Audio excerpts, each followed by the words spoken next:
E agora nós temos aqui o bate-papo informal do agronegócio com o João Pedro Cude Dias, que já está por aqui nessa manhã de quinta-feira. Bom dia, João. Bom dia. Vamos falar hoje, João, sobre o Departamento de Agronegócio da Fiesp, que mensalmente divulga um boletim com os indicadores do agronegócio e da indústria de alimentos. Foi divulgado recentemente que em 2016 o saldo do comércio exterior do agronegócio ficou positivo em 71 bilhões e 300 milhões de dólares. E a China continua sendo o principal país que importa produtos do Brasil. Sobre esse assunto, converso agora com você. Vamos falar um pouquinho mais sobre o saldo da balança comercial brasileira em 2016 para o agronegócio. Mas antes nós temos as informações com a Raíssa Lomonte. Vamos acompanhar a reportagem. Em 2016, as exportações do agronegócio totalizaram 85 bilhões de dólares, uma queda de 3,7% em relação ao ano anterior. E o saldo do comércio exterior do agronegócio ficou positivo em 71,3 bilhões de dólares, 5% a menos do que o registrado em 2015. Já o saldo total da balança comercial brasileira fechou o ano com superávit de 48 bilhões de dólares, o melhor resultado desde o início da série histórica em 1980. Um destaque nacional, a soja em grãos apresentou queda de 7,9%, passou de 21 bilhões de dólares em 2015 para 19,3 bilhões de dólares em 2016.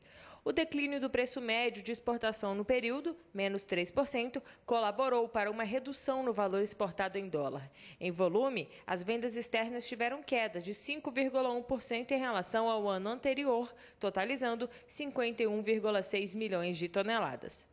O principal destino das exportações brasileiras do agronegócio em 2016 foi a Ásia, com 37,4 bilhões de dólares, 1,8% inferior ao registrado em 2015. A China permanece na liderança dos principais compradores mundiais do nosso agronegócio, totalizando 20,8 bilhões de dólares em 2016. Mesmo com uma redução de 2,1% na comparação com 2015, o país ganhou participação nas nossas exportações com 24,5% do total. Raíssa Lomonte para o SBA.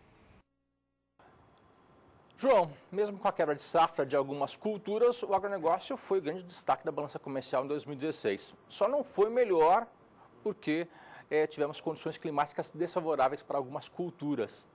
E a soja continua sendo o nosso carro-chefe, né? A soja é o carro-chefe brasileiro, não tenha dúvida nenhuma. Você tem um total de 25 bilhões e 300 milhões de dólares envolvendo grão, farelo e óleo. O trio de produtos oriundos da soja botam 25 bilhões de dólares, ou seja, mais de 25% das exportações totais do Brasil. O Brasil fechou com 185 bilhões de dólares. O importante da soja é que ela está presente em todo o território nacional, praticamente. É lá do sul até o Amapá, nós temos soja. A soja foi um fator de progresso na agricultura brasileira. Graças à soja, hoje nós temos o milho segunda safra. O milho segunda safra no Brasil não existia até a questão de 15 anos atrás. Aí começaram a fazer as pesquisas no sentido de trazer o ciclo da soja a um menor número de dias possível, 100, 95, 110 dias, para que você pudesse plantar logo após o vazio sanitário e colhesse ela a partir de primeira quinzena de janeiro. Nesse momento se planta soja no Mato Grosso, no Paraná, já está se plantando soja, plantando milho. Ou seja, a soja, além de ser o principal produto brasileiro, ela também acabou criando condições para que se haja uma segunda safra de milho, o que é extremamente importante. Se você pegar os dois grãos, milho e soja, é a base da produção de carne branca no mundo inteiro. E o Brasil é o grande fornecedor. O Brasil é o país que ocupa primeiro lugar no grão de soja, ele já é o segundo lugar como exportador de milho, ou seja, o Brasil conseguiu com isso ocupar um espaço significativo no mercado mundial. Nós temos aqui os números para você acompanhar.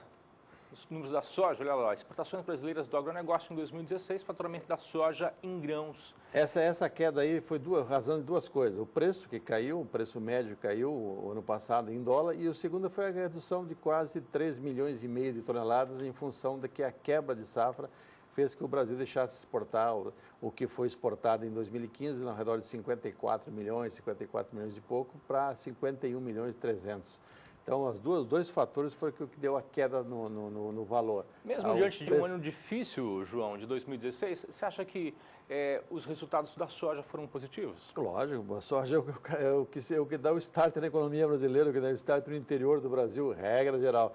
Quando se for nas regiões agrícolas, o comércio, o serviço, tudo depende da soja. A hora que entra o dinheiro, nós estamos falando em soja, nós estamos falando em 96 milhões, vamos colocar alguma coisa por volta de 30 bilhões de dólares. A hora que esse dinheiro entra na economia brasileira, seja na exportação, seja no mercado interno, é o que ativa a economia. Se você for hoje nessas regiões de soja no Brasil, já começa a vender mais carro, já começa a vender mais máquina, começa a vender eletrodoméstico. Por quê? Porque entrou o dinheiro da soja. A soja ela é uma distribuidora de riqueza no Brasil. Você vai nas regiões de pequenos e médios produtores, onde tem a participação pesada das cooperativas, quando as cooperativas sobram e dão retorno ao produtor, aquilo ali dá uma aquecida no comércio regional. Então, hoje no Brasil, se você... o único setor que está investindo, que realmente está uma posição favorável em termos de investimento, é o agronegócio.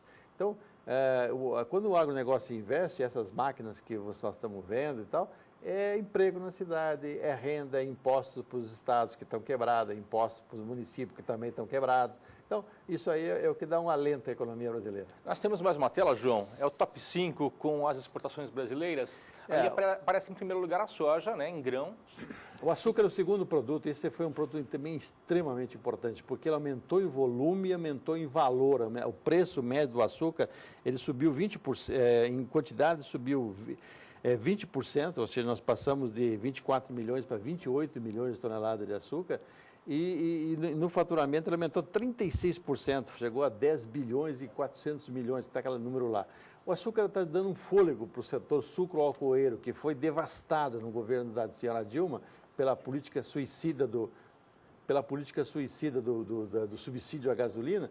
Hoje ele está recuperando. E também a produção de cana-de-açúcar, a produção de açúcar e etanol, é uma produção que está esparramada pelo Brasil. Antes você tinha uma concentração no estado de São Paulo. Hoje não, hoje já tem Mato Grosso do Sul com uma participação expressiva, Minas, Goiás, Paraná, ou seja, também desse ponto de vista, não só do ponto de vista financeiro, da geração de dólar, mas da geração de emprego, da distribuição de renda, tudo isso acaba sendo extremamente importante. Outro produto importante é frango, né? O frango, o Brasil detém 38% do mercado mundial de frango. Então, as exportações de frango ajudaram a minimizar os problemas que houveram esse ano na avicultura, especialmente por questão do custo de alimentação. O milho derrubou a rentabilidade, em algumas regiões ficou negativa, trabalhou com prejuízo o produtor, mas o frango ainda também assim foi muito importante. O quarto produto é celulose. Celulose hoje no Brasil você tem alguns polos de produção. O Brasil detém uma tecnologia de produção de celulose de fibra curta a partir de eucalipto que nenhum país do mundo tem.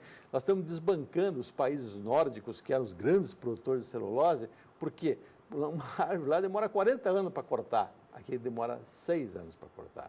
Então, enquanto a gente faz quase que 6 cortes, eles fazem 1. Então, é impossível competir com o Brasil. Então, hoje, o Brasil em celulose, aqui no Mato Grosso do Sul, hoje é o maior polo de celulose de fibra curta do mundo. Ou seja, nós temos condições muito boas. O eucalipto aqui, ele se desenvolve melhor que desenvolve na Austrália, que é o país de origem dele, e isso ativa muito a economia brasileira. E quinto lugar, a carne bovina, ou seja, o nosso pecuarista tem um papel importante, porque além de produzir carne para o mercado interno, para atender o brasileiro, nós brasileiros, também ele consegue exportar 1.350.000 toneladas de carne. Esperamos que em 2017 você tenha uma condição melhor em termos das exportações, para que também esse setor seja beneficiado com isso. Tá. O que aconteceu para as exportações brasileiras de açúcar avançarem em 36%? O que foi o grande motivador para que isso acontecesse? El Niño. Choveu bem no Brasil e não choveu nos concorrentes nossos. Não choveu na Índia, não choveu na Tailândia, né? A sua foram muito poucas.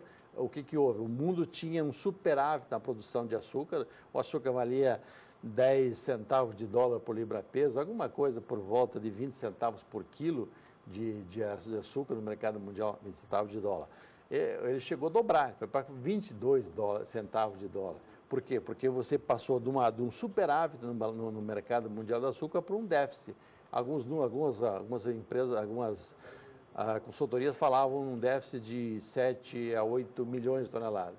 O Brasil aumentou a produção porque o Brasil tem essa facilidade. Nós temos área para ampliar a produção, nós temos condições de renovar canaviais e também de fazer uma safra mais açucareira ou mais álcool, com álcool. Então, o que o Brasil fez? Você aumentou um pouquinho mais a produção de açúcar, atendeu o mercado interno brasileiro e, principalmente, gerou excedente. No açúcar, vamos pegar o número aqui de exportação, foi quase 5 milhões a mais de toneladas. O Brasil é disparado o maior fornecedor de açúcar no mercado mundial. Nós estamos chegando a 29 milhões de toneladas de açúcar, nós estávamos exportando 24.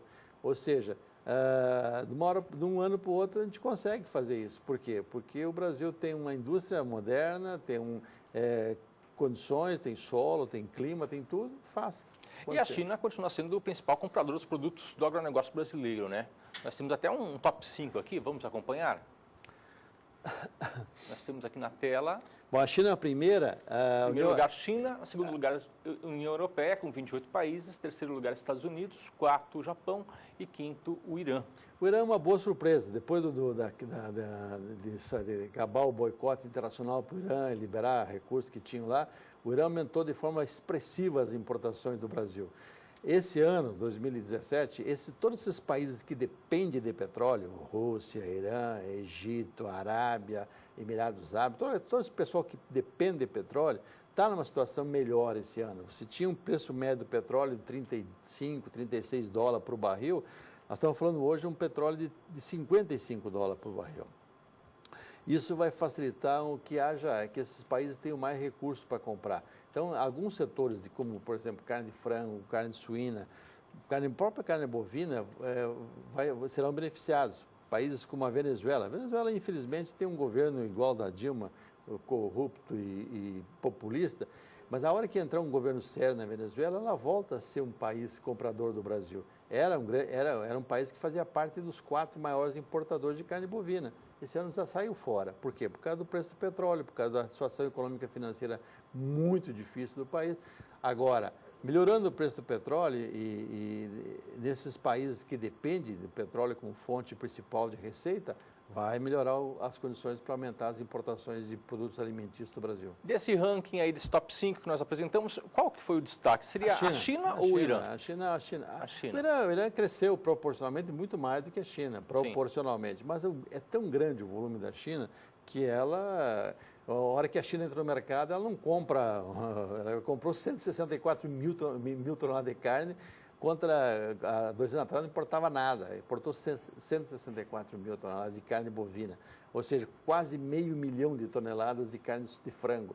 Ele tem uma população de 1 bilhão 300 e tantos milhões de habitantes e uma classe média de 350 milhões de pessoas. O que acontece? Tem poder de compra. Sim. E quando esses países, todos os países asiáticos, a Índia também vai estar acontecendo o mesmo processo, Vietnã, Indonésia, Tailândia, a Malásia. À medida que são países que tinham uma população com baixa renda. Alguns países, como a Índia, 80% ganhava menos que 2 dólares por dia, abaixo da linha da pobreza. A hora que você a economia cresce 5%, 6% o PIB ao ano, aumenta a geração de renda, aumenta a geração de emprego, todo esse crescimento de renda que tem na população, grande parte vai para a melhoria alimentícia. Alimentícia quer dizer, ele vai comer mais proteína. Mais proteína o que é? Mais carne, mais leite, mais derivado de leite. Esse é o papel que o senhor e a senhora que estão nos assistindo terão que desempenhar cada vez mais. O Brasil já é um grande fornecedor de alimentos para o mundo, em muitos produtos é o primeiro, e vai aumentar mais a demanda. Por quê? Porque toda essa população que à medida que cresceu a renda deles, são consumidores em potencial do nosso produto. João, obrigado pela participação. Bom trabalho, Antônio. Até segunda-feira. Se Deus quiser. Até mais.